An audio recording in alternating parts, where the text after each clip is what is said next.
దినమెల్ల దేవుని దయలో దేవుని కృపలో మనల్ని కాచి కాపాడిన దేవుని స్తుతించి నిద్రపోయే ముందు ఈ వాక్య ధ్యానం చేసుకుని పడుకోండి.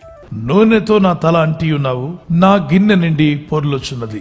నూనెతో దేవుడు అంటడం, నూనె పరిశుద్ధాత్మకు సదృశ్యంగా ఉంది. తలను అంటడం అంటే అభిషేకం. పరిశుద్ధాత్మతో నా జీవితాన్ని దర్శించినప్పుడు నా గిన్నె నిండి పొంగి పొర్లుచున్నది. పొంగడం, పొరలడం ఎప్పుడు చూస్తాం మనం? ఇది ఇల్లు మారినప్పుడు పాలు పొంగిస్తూ ఉంటారు. బిబ్లికల్ గా ఆ విధంగా చేయమని లేదు, కానీ మన వాళ్ళు, ప్రభు నమ్మిన వాళ్ళు కూడా ప్రార్థన చేసి పాలు పొయ్యి మీద పెట్టి అది పొంగేదాకా ఉంచుతారు. ఈ పాలు పొంగుట అనేది ఒక అభివృద్ధి అని, అలాంటి దీవెనలు మాకు కావాలి, అలాంటి ఆశీర్వాదాలు మాకు కావాలి. మా ఇల్లు ఆ విధంగా జ్ఞానంతో, వివేకంతో, దేవుని కృపతో నింపబడాలని ప్రార్థన చేసుకోవడం తప్పేం కాదు. మరి ఇక్కడ గిన్నె నిండి పొంగి పొర్లుచున్నదని దావీదు అంటున్నాడు. ప్రతి విశ్వాసి, ప్రతి దాసుని యొక్క పరిచర్యలో, మీరు చేస్తున్న సేవా కార్యక్రమాల్లో మన హృదయము పరిశుద్ధాత్మతో పొంగి పొర్లే రోజు వచ్చునుగాక. ఆమేన్. గిన్నె అన్నప్పుడు 3 విషయాలు తీసుకోవచ్చు. ఒకటి మీ ఆత్మ. ఎందుకంటే నా ఆత్మను నీ సన్నిధిలో కుమ్మరించుకొనుచున్నాను అని చెప్పింది ఎవరు? హన్నా. ఆత్మను కుమ్మరించుకోవడం అంటే ఏంటి? ఒక బకెట్లో నీళ్లు కుమ్మరించారంటే నమ్మొచ్చు. ఆత్మ ఒక పాత్రలో ఉన్నట్టుగా ఉందా? అవును, బాడీ అనే పాత్రలో ఉంది. దీనిని మనం దేవునిలో కుమ్మరించాలి. రెండవది మన హృదయం. ఆ సంతోషంతో పొంగి పొర్లే అనుభవం ఆత్మదేవుడు మనకిస్తాడు. మన హృదయంలో దేవుని సమాధానం పొంగి పొర్లాలి, దేవుని ప్రేమ పొంగి పొర్లాలి. ప్రభుని నమ్ముకున్న మనమంతా పరిశుద్ధాత్మ అనుభవంతో పొంగి పొర్లే కృప దేవుడు మీకు ఇచ్చునుగాక అని ప్రభు అన్నాడు. ఒకని హృదయం నింపబడిన దాన్ని బట్టి వారి నోరు మాట్లాడిందని మత్తయి సువార్త 12:35 నుండి 37 వరకు. అంటే మనం ఏం నింపబడ్డామో మన హృదయంలో, మన నోరు అదే పలుకుతుందట.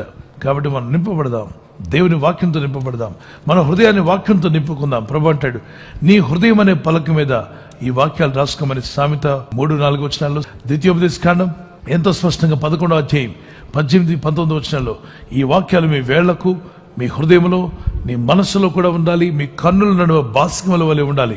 పెళ్లి కుమారుడికి బాస్కములు కడతారు, అదే రీతిగా 2 కళ్ళ మధ్యలో దేవుని వాక్యం ఉండాలి. ఈరోజు కన్నుల నడుమ బాస్కములుగా టీవీ వచ్చేసి కూర్చుంది, 24/7 అనే వార్తలు వచ్చి కూర్చున్నాయి, సీరియల్స్ వచ్చి కూర్చున్నాయి. మన కన్నుల నడుమ దేవుని వాక్యం ఉండాలి.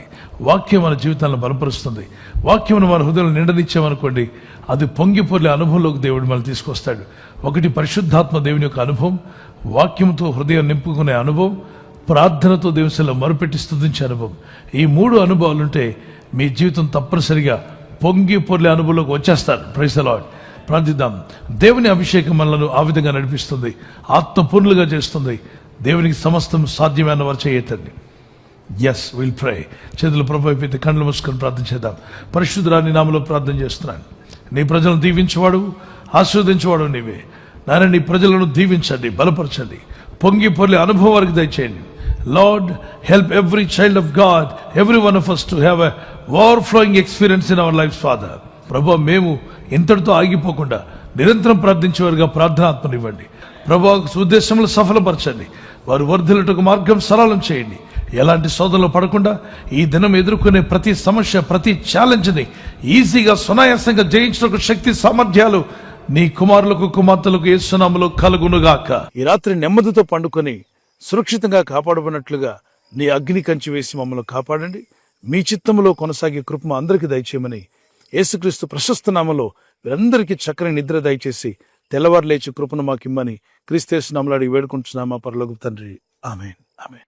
ఈ వాగ్దాన్ని మీతోనే ఉంచుకోకుండా లైక్ చేయండి, షేర్ చేయండి.